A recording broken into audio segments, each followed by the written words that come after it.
All right, so I'm going to show you a couple of things, sort of advanced things about railing connections.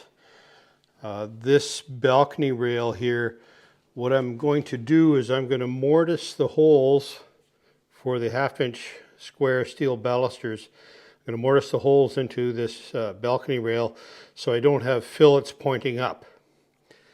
And so this is a solid rail.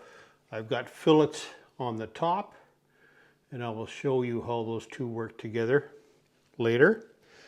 And what I've also done is I have put the Slipfix Railbolt at the bottom of the railing, and you'll see some chips here. I'm going to sand that all out nice. It's the beauty of working on a raw railing.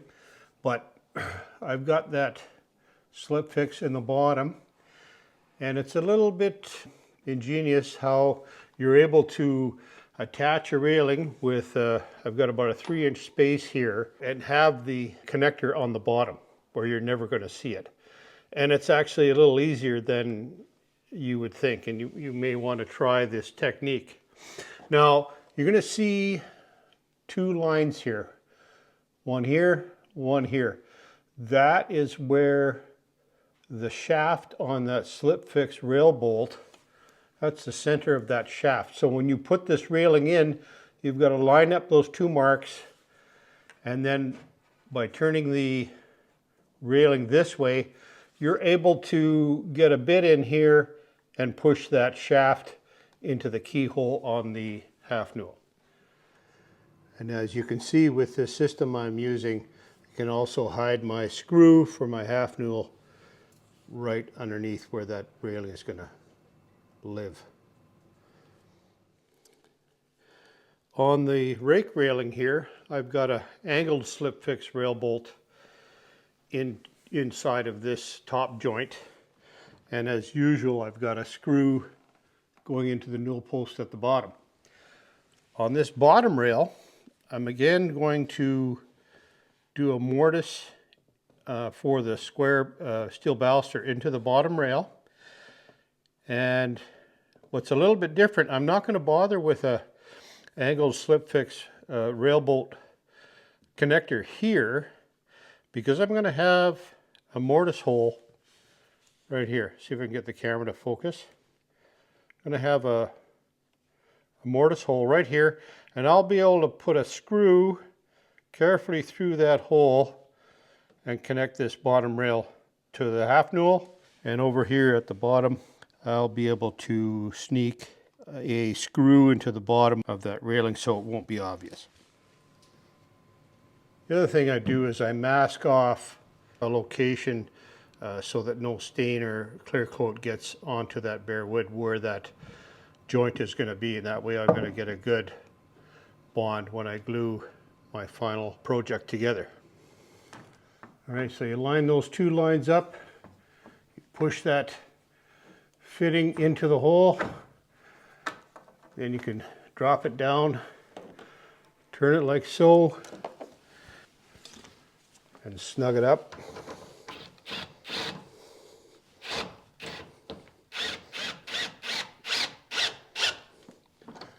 Get it snug enough so that it'll hold. Rotate this into place. Now get the right ratchet, slide that into place, and cinch it down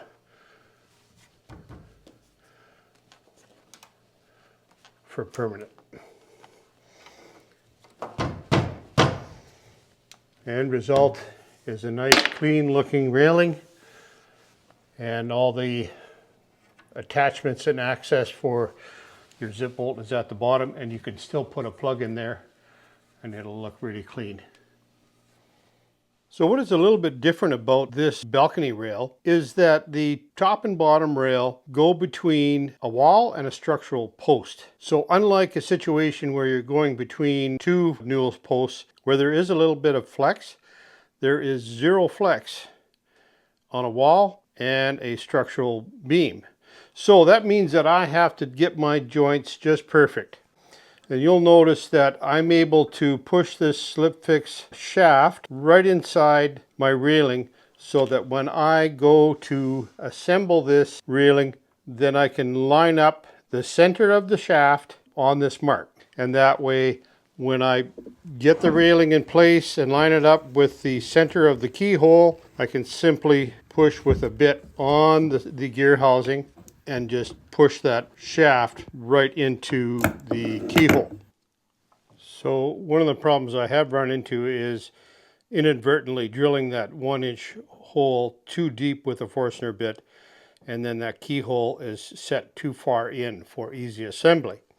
But there is a fix for that, and I will show you how to do that on the job site. Basically what you're going to do is you're going to insert a piece of cardboard like this underneath the disc and then build it out so it's reasonably flush. It has to be indented a little bit, because if it's not, then the heads on these screws will impede the insertion of the railing between the two half nulls. Oh wow, it is -24 this morning. What a really good day to spend in the shop sanding up these railings and doing the mortising. And I just hope you enjoyed that little video, found it helpful. Don't forget to leave a comment. That really helps the YouTube algorithm, helps move the video along. And thank you for the likes and for the subscribership. I just want to let you know that I had a subscriber drop me a very generous super like earlier this week, and I just want to send a thank you to him. Don't know his name, but he'll know who he is. So thank you very much, and we'll see you on the next video. Take care, stay warm, be good, keep your faith in God, and take care of your family. See you on the next one.